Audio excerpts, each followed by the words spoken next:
사도행전 20장에서 사도 바울은 예루살렘으로 가는 길에 마지막으로 밀레도에 들려서 에베소 교회 장로들을 불러다 놓고 마지막 작별 인사를 합니다. 이제 예루살렘에 가면은 붙잡힐 것이고 죄수가 되어서 로마로 실려가게 되면 어떻게 되는지 알 수 없기 때문에 마지막이라고 생각하면서 에베소 교회 장로들을 만나가지고 마지막 말씀을 전하는 것입니다.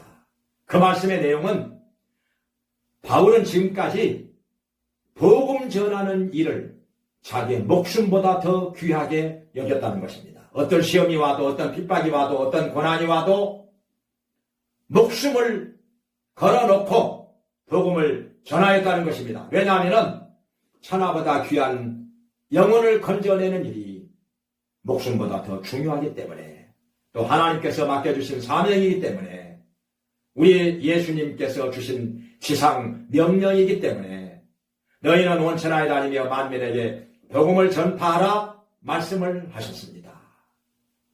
그래서 바울은 은혜의 복음 전하는 일을 마치려 하면 나의 생명을 조금도 귀한 것으로 여기지 아니한다 말하고 있는 것입니다. 그러면 바울이 전한 그 은혜의 복음이란 무엇이겠습니까? 우리가 다 하나님 앞에서 죄인이고 죄의 삭스로 말미암아 영원한 지옥의 심판과 형벌을 받게 되었는데 하나님께서는 이런 절망 중에 빠진 인간을 위해서 독생자 예수님을 보내주셨고 예수 그리스도는 우리의 죄를 짊어지고 십자가에서 피를 흘리며 속죄의 제물로 죽으셨던 것입니다. 그리고 3일 만에 다시 살아나셨습니다.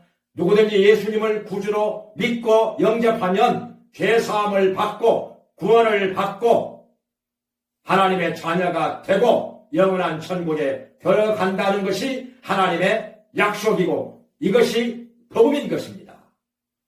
은혜로 말미암아 구원의 선물을 받게 된다고 하는 것이 이것이 은혜의 복음인 것입니다. 구원은 행위에서 난 것이 아닙니다. 그래서 누구든지 자랑치 못한다고 에베소서 2장 8절 9절에 말씀하셨습니다.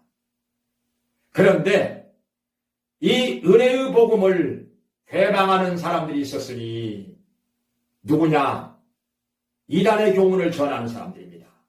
그래서 바울은 사도행전 20장 29절에서 내가 떠난 후에 너희에게 흉악한 이리가 와서 양떼를 아끼지 않고 어그러진 길로 인도하기 위해서 많은 잘못된 말을 하게 될 것이라고 했습니다.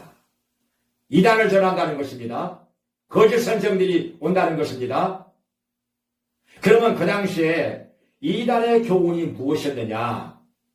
그 중에 하나는 율법주의 이단입니다. 율법을 지켜야 구원을 받는다. 근데 다 지키지 못합니다. 아무도 율법을 지켜가지고 의롭다함을 받을 사람 없다고 성경은 말씀하고 있습니다. 또 한 가지 이단은 유대주의 이단. 예수도 믿고 할례도 받고 율법도 지켜야 구원받는다. 이것도 잘못된 것입니다. 다른 복음인 것입니다. 다른 복음을 전하면 저주를 받는다고 갈라디아서 1장 8절 9절에 말씀하셨습니다. 또 한 가지 잘못된 이단은 도덕률 폐기론. 예수 믿고 구원받았으니 율법 필요 없다. 율법은 폐하였다. 자유함을 얻어야 한다. 우리는 양심대로만 살면 된다. 성령의 인도하심 따라 살면 된다. 하는데 잘못된 것입니다. 우리가 믿음으로 말미암아 율법을 폐하겠느냐? 아니라 도리어 굳게 세우느니라. 로마서 3장 31절에 말씀하셨습니다. 예수님께서는 율법이나 선지자 폐하러 온 것이 아니라고 말씀하셨습니다. 폐하해진 거 아닙니다.